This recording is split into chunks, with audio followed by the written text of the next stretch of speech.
Pertenezco al grupo de oración Jesús Purificador y sirvo al Señor en el Ministerio de Evangelización Digital San Lucas. Trabajo con mis hermanos del ministerio en las redes sociales de la comunidad, en Facebook, Instagram, TikTok y YouTube, donde les invito a seguirnos, a ver las publicaciones que tenemos para que puedan compartir y así llegar a más hermanos con el mensaje del Señor. El día de hoy vamos a hablar de dos cosas muy bonitas y también que le dan sentido un poco a nuestra fe cristiana como tal. Una de las primeras cosas que vamos a hablar es que Cristo es el centro de la historia humana. Entonces, para hablar de esto, lo que vamos a hacer es primero hablar de la genealogía de Jesús. En la genealogía de Jesús tenemos que definir primero qué es una genealogía. Este es un conjunto de antepasados de un individuo, para que se entienda mejor su linaje o árbol genealógico. Cada uno de nosotros tenemos a nuestros padres, abuelos, bisabuelos, etc. Y de igual manera, en la palabra del Señor podemos ver esta genealogía de Jesús. Entonces tenemos dos partes de esta genealogía que las podemos visualizar en dos evangelios, en el Evangelio de San Mateo y en el Evangelio de San Lucas. En el Evangelio de San Mateo podemos ver que la genealogía de Jesús empieza con Abraham y va pasando con los antepasados hasta llegar a José, que es el padre adoptivo de Jesús. Esto nos muestra que Jesús es el heredero legítimo al trono de David. Otra de las cosas que vemos también en las escrituras es que también era el Mesías esperado, el que fue anunciado por los profetas, como podemos ver en Miqueas, que nos dice que nacería en Belén, y en Isaías que una virgen concebiría y daría luz a un hijo llamado Emmanuel, que significa Dios con nosotros. E incluso en el Salmo 89 podemos ver que es descendiente de David. Entonces, en el Evangelio de San Mateo nos cuenta que, de acuerdo a su descendencia, por José, que su padre adoptivo es el heredero al trono de David. Y tenemos el Evangelio según San Lucas. En el Evangelio de San Lucas hay que acotar algo importante. El evangelista San Lucas escribía para los cristianos descendientes de los gentiles. Pero ¿quiénes eran los gentiles? Los gentiles eran todos los pueblos que no eran judíos. Entonces aquí en San Lucas empieza con Jesús y va retrocediendo en sus antepasados, pasando por Abraham y llega a Adán, que es el primer hombre. ¿Qué quiere decir San Lucas con esto? Que Jesús es el Salvador de toda la humanidad, no solo de un pueblo. Es decir, aquí nos quiere mostrar la universalidad de la redención de Jesús, donde muestra que Él vino para todos, y es el nuevo principio del linaje humano. Antes de Jesús, los judíos pensaban que los mensajes que recibían de Dios eran solo para el pueblo de Israel. Pero, como podemos ver en su Santa Escritura, tomado de Gálatas capítulo 3, versículo 28, ya no hay distinción entre judío y no judío, entre esclavo o libre, entre varón o mujer, porque todos ustedes son uno en Cristo Jesús. Palabra de Dios. Te alabamos, Señor. Entonces, ¿qué nos quieren decir las Escrituras? Que esa salvación era para todos, ya no solo judíos, no solo ciertos pueblos, ni ciertas personas, ni ciertos linajes, sino para toda la humanidad en sí. Por lo que Jesús vino a encarnarse en nuestra propia historia para transformarla para siempre. En la genealogía podemos ver ese linaje que tenía Jesús y que fue representado y anunciado por los profetas. Entonces se va cumpliendo lo que los profetas dijeron del Mesías que venía, en este caso Jesús. Otra de las partes que podemos ver en esto es que la encarnación da sentido a toda la historia. En la palabra en Gálatas capítulo 4, versículo 4 nos dice: pero cuando llegó la plenitud de los tiempos, Dios envió a su propio Hijo, nacido de una mujer. Palabra de Dios. Te alabamos, Señor. Entonces, ¿qué nos quiere decir aquí? Que Dios escogió el tiempo oportuno según sus planes para poder entrar en nuestra historia, en la historia humana, para salvarnos. El Creador quiso entrar en su creación.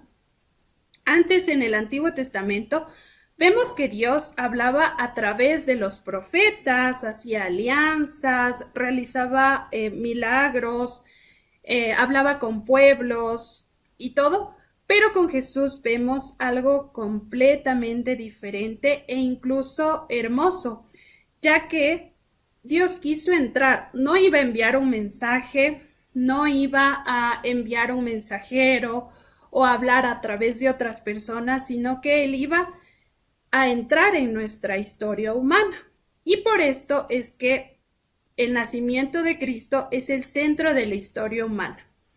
Se sitúa, aproximadamente en el año 748 de la fundación de Roma, según algunos estudios. ¿Y por qué da sentido a toda la historia humana? Aquí les voy a explicar un poco. Sin Cristo, la historia sería una sucesión de acontecimientos sin un sentido. Nacen personas, mueren personas, pasan acontecimientos y entre otras cosas. O sea, es una sucesión sin sentido, sin un propósito fijo. Pero con Cristo, nosotros, ustedes, yo, sabemos de dónde venimos, hacia dónde vamos, quiénes somos, porque no solo vino a enseñarnos cómo vivir, a ser un ejemplo, sino a enseñarnos y revelarnos el sentido mismo de la existencia humana. En la Iglesia nos menciona que la clave, el centro y el fin de toda la historia humana se halla en su Señor y Maestro. Entonces, dice que la clave, ¿qué es una clave? Una clave es lo que tenemos para entender algo, para descifrar algo, para abrir algo. ¿Ok? Y Cristo, cuando viene, es la clave porque nos lleva a entender las escrituras de los profetas. Los anuncios, cuando se van cumpliendo en su vida, nos hace entender el porqué de las profecías que había. Esto para poder comprender la historia, porque permite comprender la historia anterior. ¿Por qué Cristo es el centro? Porque el fundamento de la historia se relaciona en Él, llega hacia Él. Porque las escrituras, el fin de las profecías de las escrituras, iban a Cristo. ¿Y por qué es el fin? Porque toda la humanidad, usted, yo, está llamada a encontrarse con Él y dependemos de Él. Nuestra vida cristiana depende de Cristo. Cristo, entonces, sería el centro de la historia humana, no en un sentido cronológico, no en el tiempo como tal, sino más bien en sentido cualitativo. ¿Por qué? Porque Cristo es la respuesta de Dios al pecado y a la ruptura de la alianza original con Adán y Eva. Entonces ofrece redención y reconciliación de la humanidad en la plenitud de los tiempos.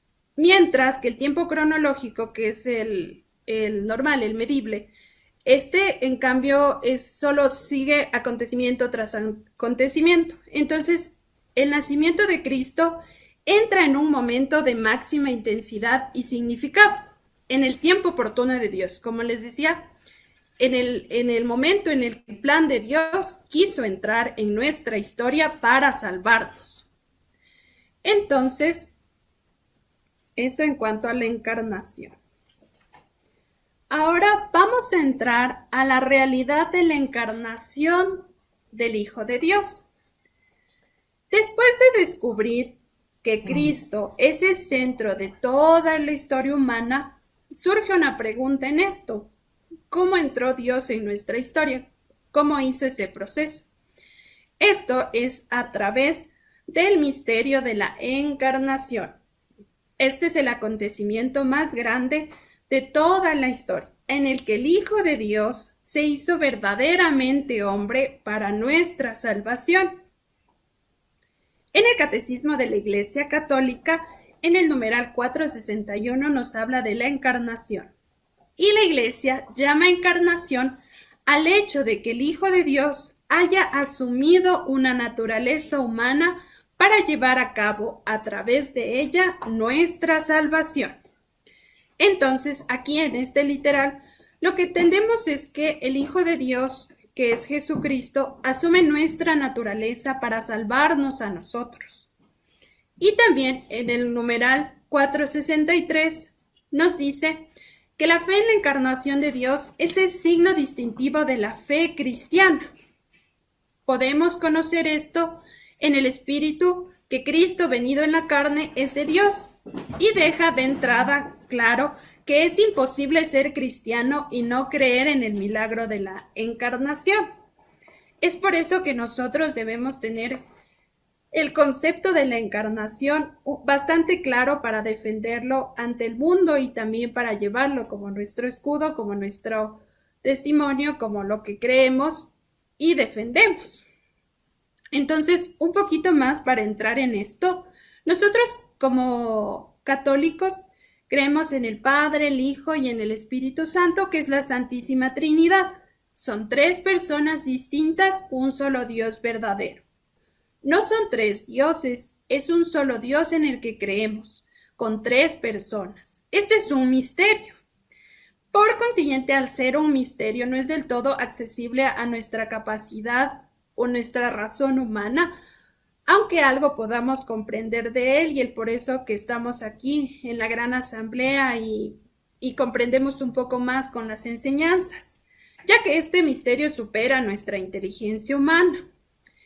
San Agustín tiene una historia en relación a una comparación muy hermosa con esto. Cuenta que mientras caminaba por la playa vio a un niño que estaba intentando meter toda el agua del mar en un pequeño agujero de arena. Y San Agustín le dijo que eso era imposible. Entonces el niño le dijo que igualmente era imposible para la inteligencia humana comprender plenamente el misterio infinito de Dios. No porque no podamos comprenderlo totalmente, significa que no sea verdadero. Significa que Dios es infinitamente más grande que nosotros. Es por eso que cuando hablamos de la encarnación, estamos hablando de la segunda persona de la Santísima Trinidad, el Hijo del Eterno Padre, que existe desde toda la eternidad y les voy a explicar un poco más adelante, y que en un momento concreto de la historia asumió nuestra naturaleza humana para salvarnos. Entonces entramos en el tema. La venida del Hijo de Dios al mundo, concebido por Santa María Virgen. Tenemos que comprender que la encarnación es ante todo una iniciativa del amor de Dios. Él tomó la iniciativa y la salvación comienza con él. Es Dios quien en su infinito amor decide entregar a su Hijo para poder salvarnos del pecado y envía al ángel Gabriel para que pueda hacer la anunciación a la Virgen María. Entonces el ángel anuncia tres verdades: que María concebiría un hijo al que pondrá de nombre Jesús. Él sería llamado Hijo del Altísimo y también sería verdaderamente Hijo de Dios y el Mesías esperado. En el Evangelio de San Lucas, capítulo 1, versículos 31 y 32, concebirás y darás a luz un hijo, al que pondrás por nombre Jesús. Él será grande, será llamado Hijo del Altísimo. El Señor Dios le dará el trono de David, su padre. Palabra del Señor. Gloria a ti, Señor Jesús. Entonces, aquí nos dice que La Virgen María se convierte en colaboradora en el plan de salvación del Señor. Y aquí también nos menciona y podemos entender un poco que Dios quiso contar con la libre respuesta de la Virgen María, no bajo una imposición. Es por eso que la Virgen María respondió libremente, como lo dice en Lucas capítulo 1, versículo 38.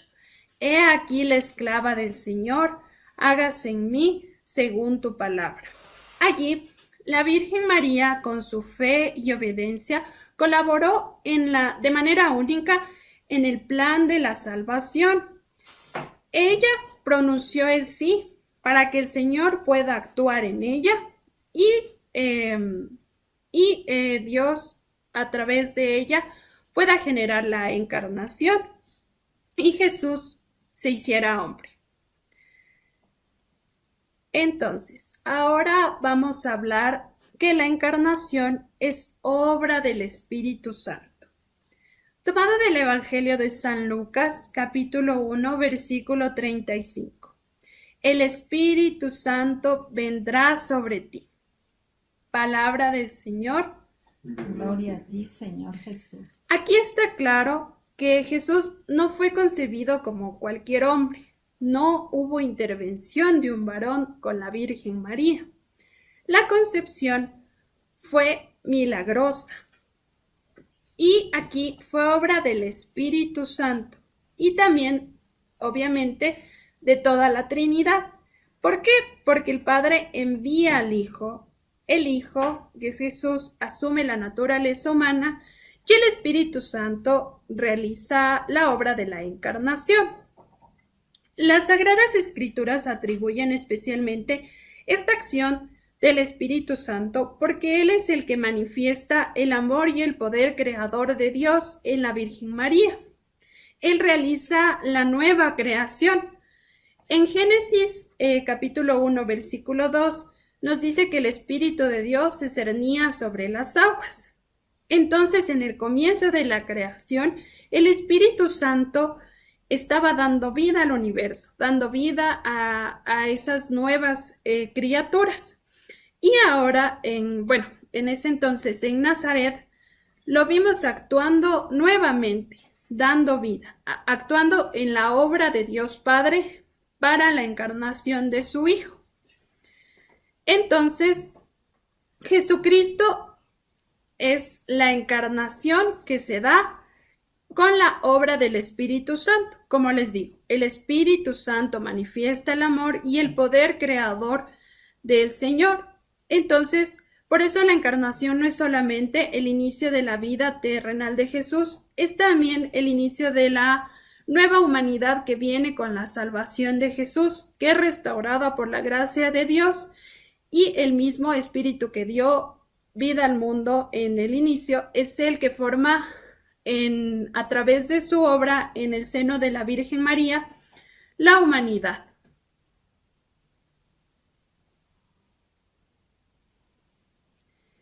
También aquí vamos a hablar que María es la Madre de Dios. ¿Por qué llamamos a la Virgen María que es la Madre de Dios? Todos los repetimos varias veces, a veces sin saber explicarlo frente al mundo, porque el Hijo que ella concibió es Dios mismo, no concibió una persona humana separada de Cristo, concibió a Jesucristo y Jesucristo es en sí una sola persona divina. Entonces aquí la Iglesia nos enseña que María no dio origen a la divinidad, sino que el Hijo que nació de ella es verdaderamente Dios. Por eso la Iglesia la llama Theotokos, que significa Madre de Dios. Y este título fue defendido por la Iglesia durante los primeros siglos, porque el Hijo que ella tenía en su vientre por obra del Espíritu Santo no era porque ella le haya dado origen, ni porque sea superior a Dios, porque Dios existe desde toda la eternidad. Es que aquí se presenta la segunda persona de la Santísima Trinidad hecha hombre. Por eso, Santa Isabel, cuando tuvo la visita de María, llena del Espíritu Santo, la llamó la madre de mi Señor.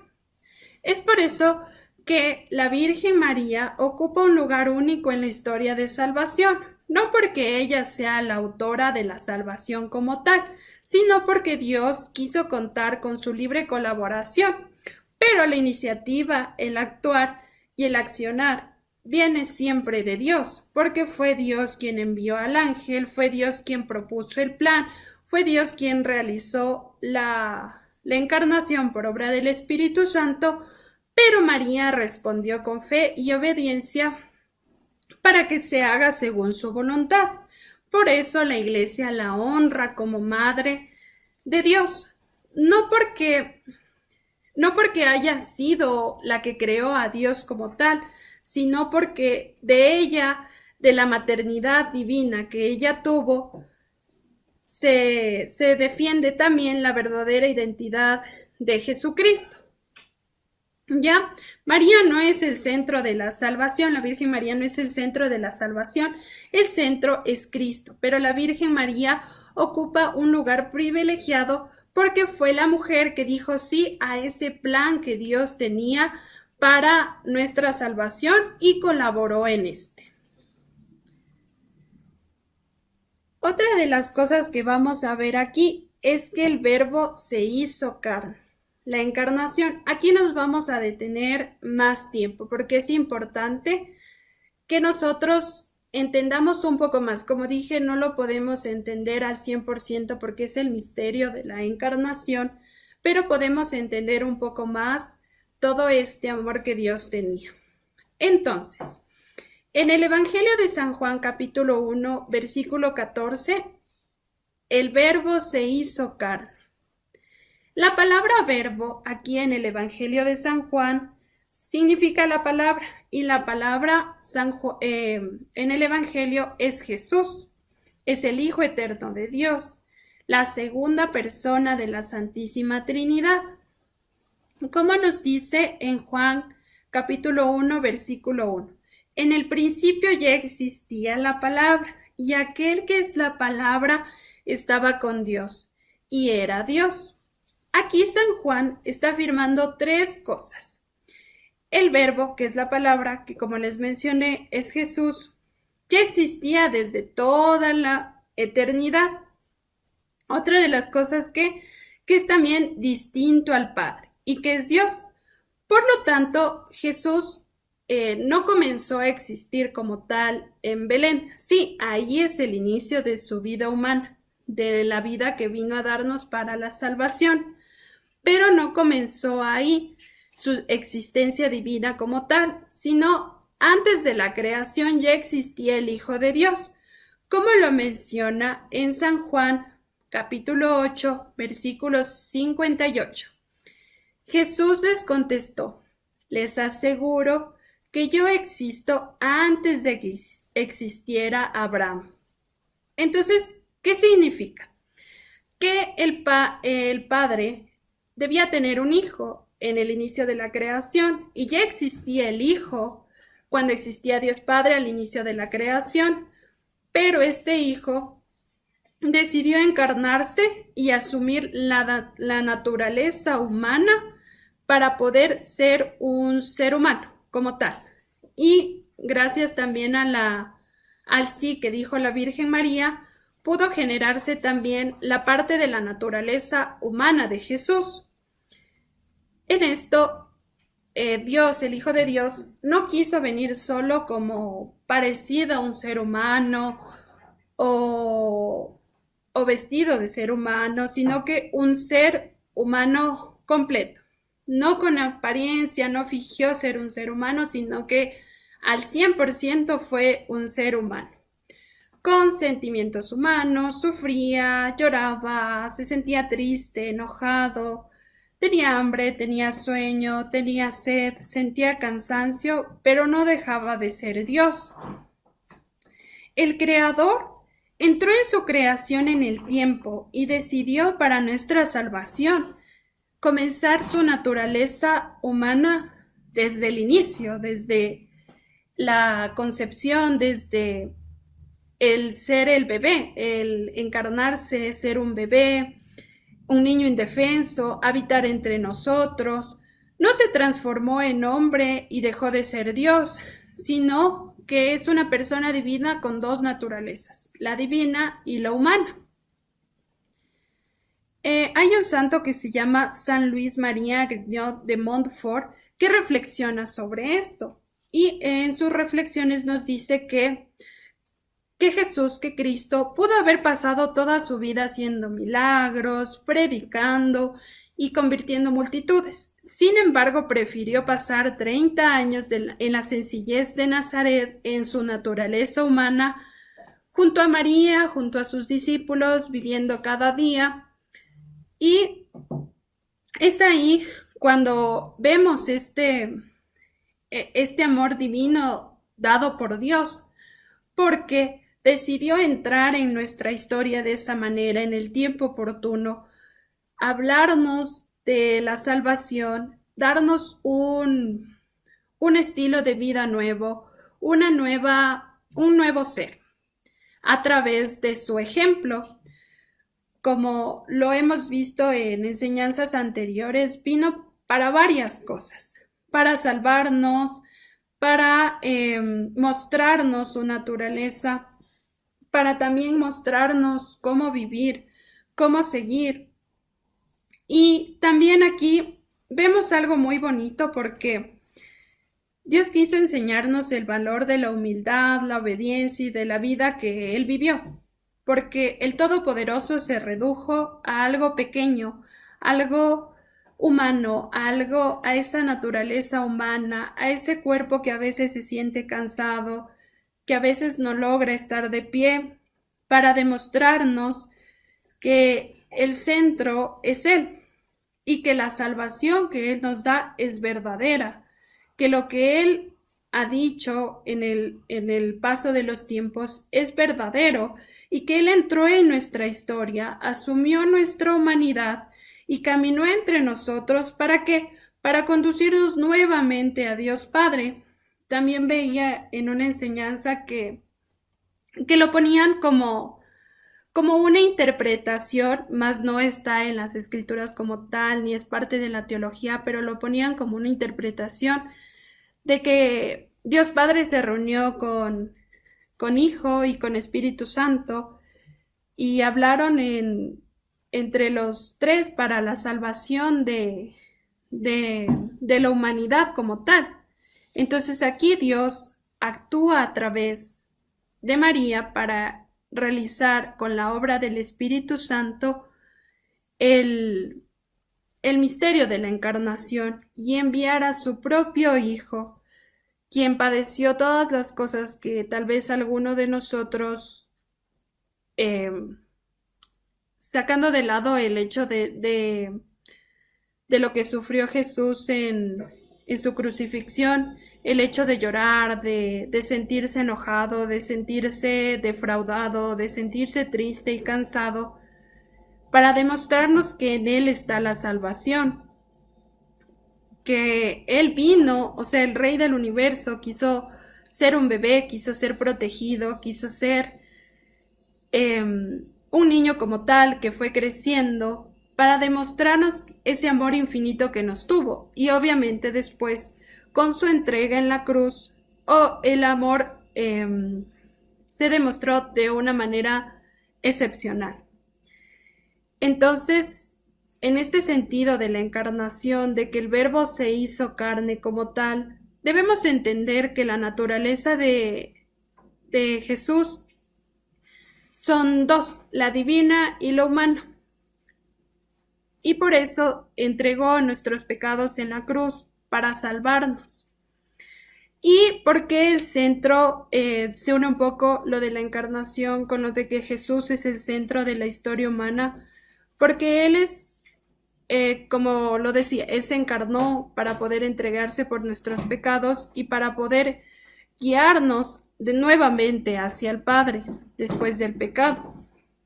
Otra de las cosas que también quiero mencionarles es que durante la historia Jesús va va a ser reflejado en el futuro de la historia, porque la iglesia depende de Cristo, los sacramentos dependen de Cristo, toda nuestra gracia viene de Él, entonces todo va dirigido hacia Él. Y ahora que lo conocemos en el caminar, podemos decir que el Señor ha venido para salvarnos y el misterio de la encarnación es lo que debemos tener para poder defenderlo y es la base de nuestra fe, de lo que creemos, de lo que defendemos y es lo que debemos llevar, que Cristo es el principio, el centro y el final de toda la historia, de toda la humanidad. Entonces, aquí podemos decir que Jesús es la verdadera prueba del amor que Dios Padre nos tenía y hizo la entrega como tal. Y aquí también la identidad de Él dentro de la salvación de nosotros en la encarnación sigue siendo un misterio por esa falta de comprensión a nivel humano de este sentido de la encarnación como tal. Y podemos ver esto. Y bueno, y que esto sea para gloria de Dios. Gloria a Dios. Les voy a hablar un poco de mi testimonio. Al estar preparando esta prédica para ustedes, estaba también buscando un testimonio para poder compartirles en esta noche. Y también pensaba hablar de algunas cosas. Una de las cosas que quiero hablarles en esta noche es que cuando mi mamá estaba embarazada de mí, en los controles médicos le habían mencionado la posibilidad de que yo tenga una malformación genética y que era una probabilidad muy grande de que esto pase por alguna implicación genética como tal. Entonces, como pueden imaginar, ahora que soy mamá lo sé, eso generó mucho miedo y mucha incertidumbre a mi mami. Ella, por una amiga que tiene en la comunidad pentecostés aquí, fue llevada a la Eucaristía de sanación, de oración por los enfermos. Y allí decidió poner el embarazo que ella estaba cursando en manos de Dios. Me entregó al Señor y soltó ese miedo que llevaba en su corazón. Y en su oración ella me cuenta que le decía al Señor le decía como tal: Señor, si tú cuidas de este bebé, yo prometo hablarle de ti, de tu gran amor. Durante el paseo de Santísimo, en palabra de conocimiento de quien ahora es mi suegro, le había mencionado, hablé con mi mami para poder recopilar un poco de este testimonio y ella me cuenta que lo que dijo en palabra de conocimiento fue que hay una mujer embarazada con mucha preocupación por su embarazo y que está sufriendo. Y hoy el Señor le dice: tú formaste mis entrañas, me tejiste en el vientre de mi madre, y que el Señor volverá a formar ese bebé en el vientre materno. En ese momento mi mami sintió un calor muy fuerte en su vientre y que luego se esparció por todo su cuerpo. Pero más importante aún que el calor que estaba sintiendo, sintió una paz verdadera, me dice ella, una paz que no sentía hace mucho tiempo y que le envolvió todo su cuerpo. Un calor muy bonito que igual algunas personas dicen que lo han sentido, que viene del Espíritu Santo, y sintió todo ese calor en todo su cuerpo y la paz. Pasaron los meses, ella en la confianza del Señor como tal, porque yo nací antes del 2000, entonces los ecos que habían en ese entonces no eran tan actuales como los de ahora. Entonces, muchas veces malformaciones, problemas a nivel del bebé no se veían hasta que nazca el bebé como tal. Entonces, bajo este sentido llegó el momento del parto como tal, porque aparte de eso, al llegar ya las semanas de cumplirse del embarazo, mi mami no tenía dolores, no tenía nada, sin embargo sentía que ya era hora, que debía ir al médico y acudió a la clínica. Y en la clínica volvió a sentir ese miedo. Dice que ese miedo durante todos los meses después de la Eucaristía de oración por los enfermos no había vuelto hasta ese día. Entonces, conforme pasaban las horas, se sentía muy angustiada. Entonces dice que como, bueno, en cualquier clínica, en los cambios que hacen de médicos, le tocaban médicos diferentes y pasó así como 2 días en la clínica sin que le dijeran qué iba a pasar, ni nada en controles y así. Entonces, en uno de esos médicos, mi mami dice que tal vez la vio tan angustiada que le dice, usted está muy intranquila. ¿Cree usted en Dios y en la Santísima Virgen? Entonces mi mami dice que se ha quedado fría porque no tampoco lo dijo, no es que mi mami estaba rezando o estaba orando y se quedó fría y solo le dijo sí. Y el médico solo le dijo, entonces ella está bien, confía.